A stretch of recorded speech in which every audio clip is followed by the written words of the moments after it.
Hello, I'm your host Keith Connell, and welcome to the Digital Revolution. In this series, we'll look to explain several concepts that have begun to appear on the digital landscape. For example, do you know when the right time is to post social media for the optimal shares?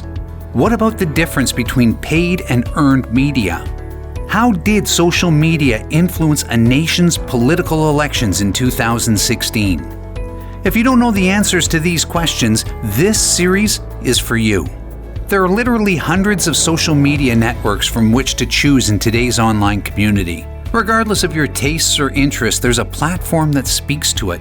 And believe it or not, the platforms can also be segmented into various types and users.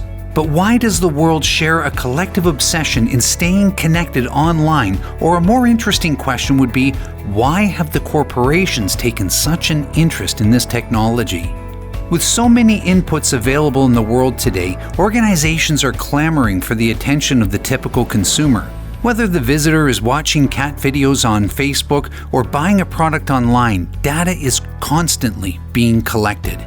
This information is drawn from a user's previous search history, who they are from a demographic position, who their friends and family are, their political views, their fears, or even their favorite news topic. The information is being collected and used in real time to drive purchasing decisions, the way we view the world events, or even how we vote. This technique is called microtargeting, and it means that an advertiser takes what is known about the digital consumer and segments them into small groups for content targeting. For instance, if you've bought a ticket to your favorite musician's concert, you could see an increase in advertisements about hotels in the area of the show, or even information about similar artists' latest release of an album.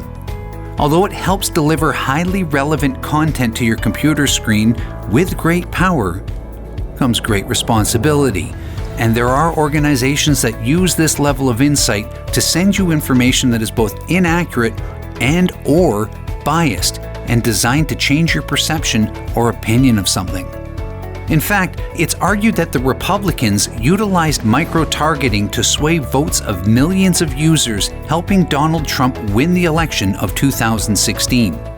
In fact, in tight swing states, you can see how being 100 times to 200 times more efficient than their competition could significantly help a party's cause, and Donald Trump's team were bragging for just that reason.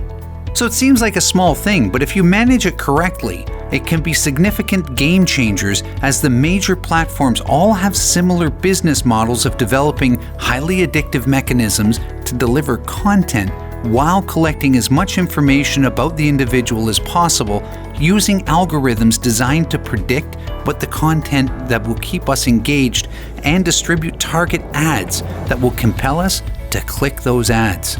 So let's break this down. If you were of voting age in the US and were a supporter of Clinton in the 2016 election, which was established by what news sites you visit, what articles you read, and what you share on your social network, you may have experienced ads in the guise of articles predicting Clinton as the winner by a landslide. The result? Many voters would deem their vote unnecessary and choose not to submit their ballot, and in doing so, the Republican voters would have shown up in full force, shifting the number of votes from the Democrats to the Republicans. But politics aren't the only culprit when it comes to micro-targeting. For example, during the COVID-19 pandemic, there was a divisive push between those who would and those who would not wear masks. To help drive their interest, there was widespread misinformation distributed in an attempt to sway people's opinions on the subject. For example, if you were by determination of the algorithm a masker, you would receive misinformation about the efficacy of the mask, the need to wear one, and the level of infection in your immediate community. Yes, the information can be boiled down to the neighborhood level. The intended result was that the people would change their opinion based on the misinformation being spread. Now, let's apply this same level of information to a business purpose. Let's say you were launching a new product, like a new model of electric automobile. As a digital marketer, you could flood the market with advertisements, similar to how advertisers used to execute campaigns. The impressions would be great, but are you getting the best value for your money?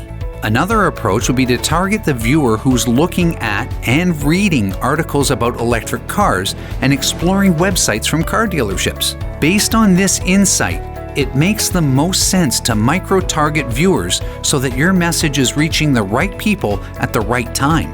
As you can see, there are dark corners in online marketing, but there's also excellent opportunities to drive conversion. It's this level of engagement that makes the social stratosphere an exciting place to be. Until next time, I'm Keith Connell, and welcome to the Digital Revolution.